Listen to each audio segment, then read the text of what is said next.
Guys, welcome back sa ating YouTube channel mga katropa. So, papunta na tayo dun sa stage na grower. And ubos na nga yung ating feeds. And bumili tayo kagabi guys ng tigi-isang sako ng Pigrolac at saka Bimig na grower. So, ang sukli dun sa 4,000 is 272 pesos mga katropa.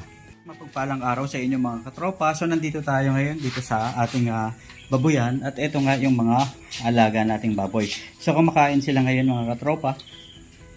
And ito, ayan, yung mga pagkain nila mga katropa.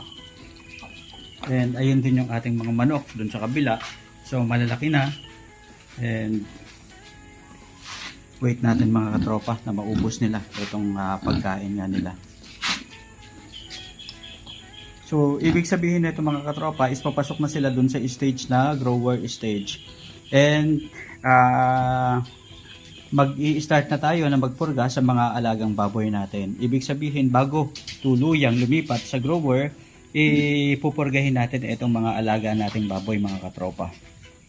Importante kasi na every time na magbabago tayo ng pakain sa mga alaga natin, kailangan nagpupurga tayo para at least yung kinakain nila is magresulta doon sa katawan and maging maganda yung feeds conversion ratio natin mga katropa. Ayan mga katropa, yung ating alaga na papasok na sa grower stage. So tamang tama to sa age group nila mga katropa. Ayun naman yung mga alaga natin ng mga manok at masisigla, malalakas, malulusog. Tambak, ayan, so kalalabas lang natin sa work and ito nga, nagpakain tayo ng ating mga alagang baboy. Ibig sabihin nito mga katropa is ito ay 78 days old na since birth. Kasi nga binili natin sila 15 days, 35 days old and 43 days na natin silang inaalagaan and plus 35 days. So ibig sabihin nito mga katropa is 78 days old na itong ating mga alagang baboy. So ito nga at kumakain na siya. At talagang kitang-kita na natin sa katawan niya. So starting tomorrow mga katropa is magpapakain na tayo ng grower feeds. And binili nga natin yung ating grower feeds. Premium na Pigrolac. Bago na yung sako. Kulay yellow na. Nandun sa bahay natin. At syempre grower din na Bimig naman mga katropa. So ito yung baboy natin na landrace at ito naman yung large white mga katropa.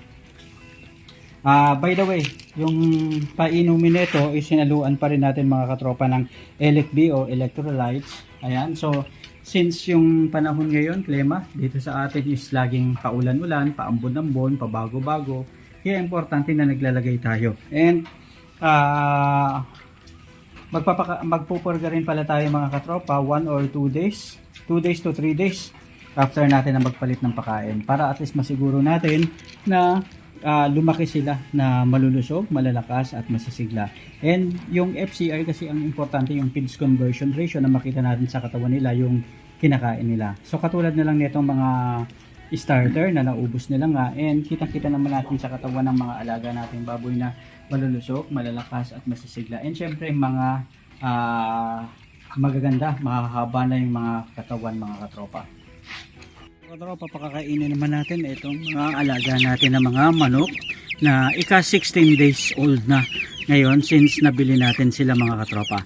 So ibig sabihin lang nito 39 days na lang natin sila aalagaan. And nakikita nga natin mga katropa lalong bumibilis yung paglaki na itong mga alagang manok na to. And talaga namang mga malulusog, matatakaw ng kumain ng feeds mga katropa. So ganun pa rin, magpapalit na tayo ng pakain mga katropa and Bimig 2,000. Ayan, yun na yung ipapakain natin mga katropa and dadamihan na natin yung pakain. Gagawin na natin 1 kilograms per day na mga katropa. And tingnan natin kung ano yung magiging resulta nito sa kanilang pangatawan. And by the way, gumagamit rin tayo mga katropa nitong electrolytes and multivitamins para sa kanilang mga inumin mga katropa na may probiotics. Ayan. So happy tayo kasi hindi na naman nagkakasakit, hindi natin nakikita ng pagkakasakit itong mga alaga nating mga 45 days chicken mga katropa. Ayan Ayan guys, so nalagyan na natin ng electrolytes, itong inumin ng ating mga manok. And dito naman sa pakain nila mga katropa, Bimig 2000 yung kinakain nila na feeds. By the way mga katropa, ayan. So ibig sabihin yung 1 kilo nila is 1 araw. And 16 days na nga pala sila dito sa ating manukan mga katropa. So nakikita natin unti-unti nang lumalaki talaga. Ang bilis lumaki, magbago ng pangangatawan nitong mga alaga natin mga manok mga katropa. So sabi ng iba, kahit na hindi tapusin yung 45 days, basta nakuha na yung target weight, pwede na katayid at ibenta. Pero titingnan natin mga katropa kung hanggang saan ba talaga ang aabutin nito. Sabi nila, ang allocation daw sa bawat isang manok is mga 3 hanggang 4 na kilo.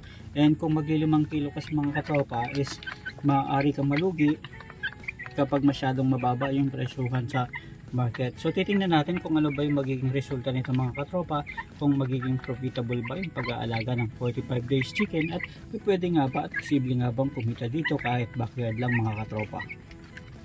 Ito naman may tinanim tayo na Carabao mango, dalawang puno. Tapos ito tumubo nga yung yung sili na tinanim natin. So dito mga katropa is santol. Ayan. So isa pa lang yung usbong na usbong. Tapos ito sili din to, sili mga katropa. Ayan. Tapos dito naman yung durian natin. Ito nakausbong na, 2, 3. So siyam na durian mga katropa. 11 pala. So 2, 4, 5, 6, 7, 8, 9, 10, 11. Tapos dito naman sili sa weight natin na tumubo. Medyo pagod kasi galing sa trabaho pero nakakalibang. Tsaka kagandahan nito, nakaka-excite araw-araw yung makikita mo na katulad nito na mga pananim tumutubo na, and excited tayo na sana maparami natin yung mga mangga ng mga puno. Ayan, tapos ito durian, sana tuluyan talaga yung tumubo ng dire-diretso.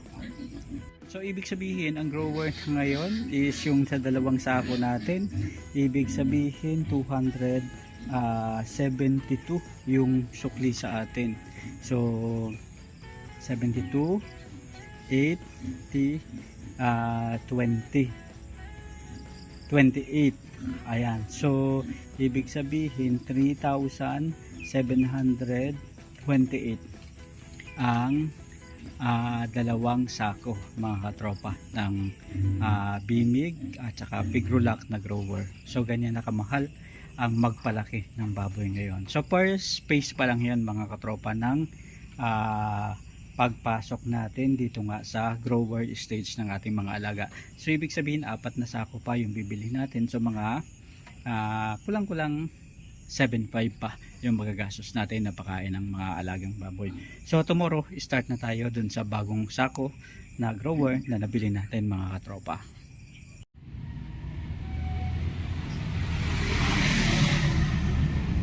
Maraming salamat sa pagsama sa ating ngayong araw na to. Isa na namang kwentuhan bukas mga katropa. Hanggang sa muli. Paalam.